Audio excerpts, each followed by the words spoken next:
Hey Bear Cubs, I joined another doll swap posted by Retro Dolls.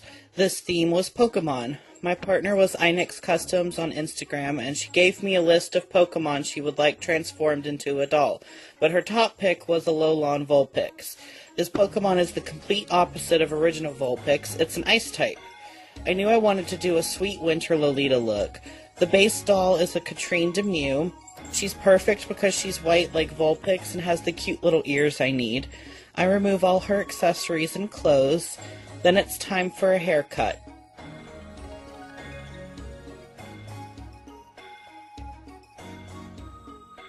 Dunk her head in boiling water for about 30 seconds to soften the vinyl, then pull the head off using a towel. She will be very hot.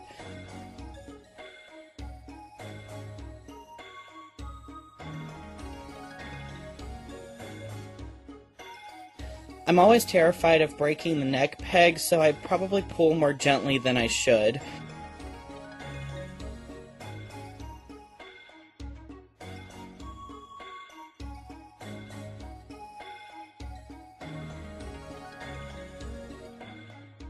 Use a pair of long needle nose pliers going through the neck hole to pull out the rest of the hair.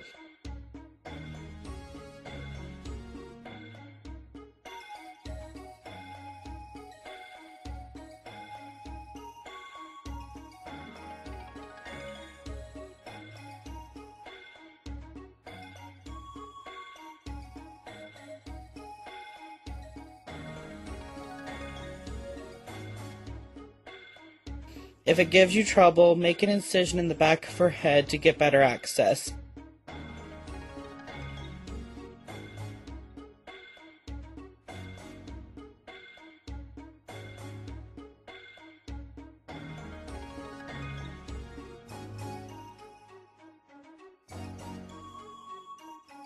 This particular doll's hair was really glued in here.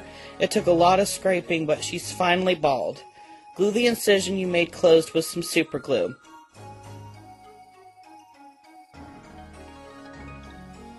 Then using pure acetone, wipe off the factory paint from the doll's face and head.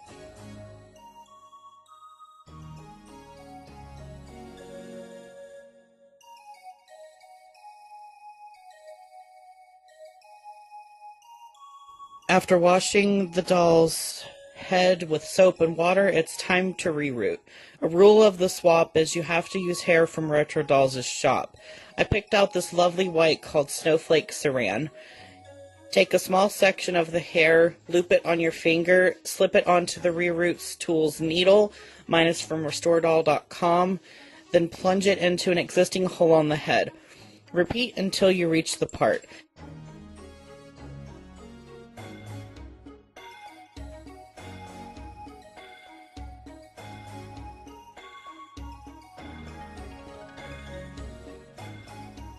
I haven't really explained this well before, but to do the part, you fill in the line on one side and then plug into the same hole on the other side.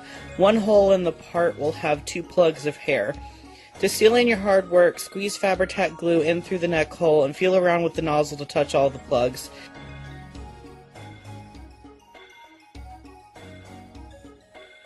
If some hair comes out, just shove it back in the neck hole. Mask off her hair, give her 2 to 3 coats of Mr. Super Clear, and you can start on her face. I start with pink pastel for her cheeks for a sweet little blush. Use an eraser to clean up the edges. I draw in her eyes with blue watercolor pencil.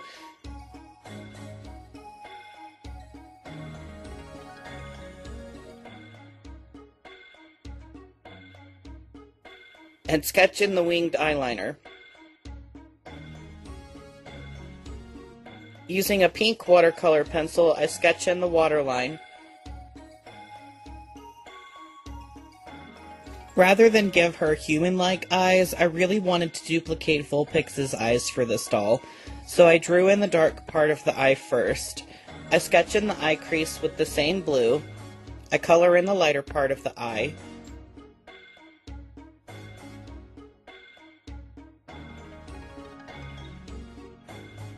I fill in the eyeliner with black.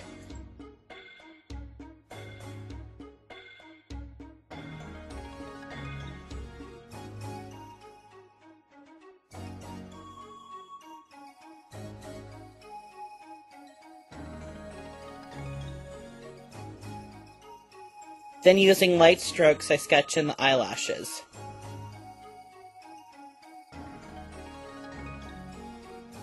I sketch in the cute little Vulpix nose. For the eyebrows, I decided to do blob eyebrows.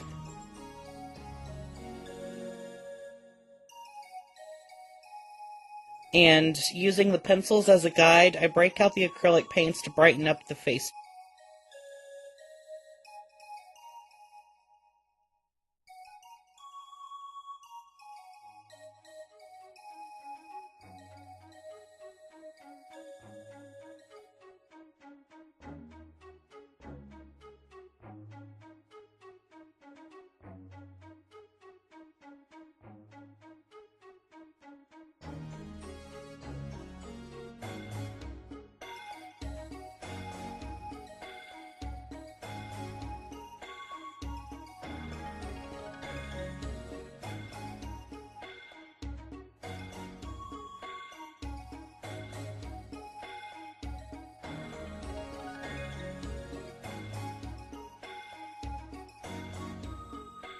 The eye shines were almost like pupils in this case.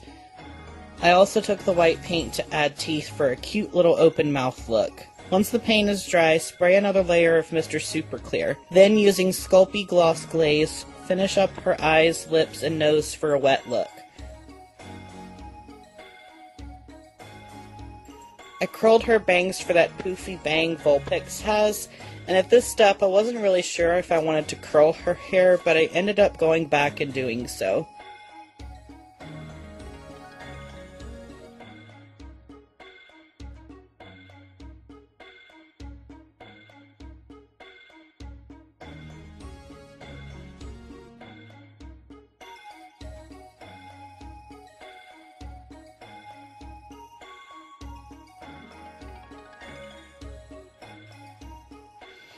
I created this dress using my own pattern, but it's pretty boring. I found these adorable little snowflakes on Etsy, and I'm going to use the dark blue ones on the glitter hem.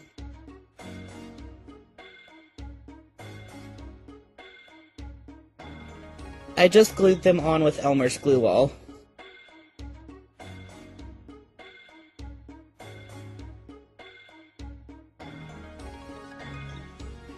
Cut out these shapes for the coat, and this is how I put them together.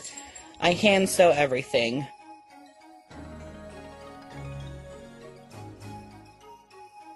No winter Lolita is complete without a muff, so I made a teeny tiny muff for her hands. Her shoes were from an Abominable doll. I painted the tops and the flowers white, and dry brushed them with white to bring out the icy details.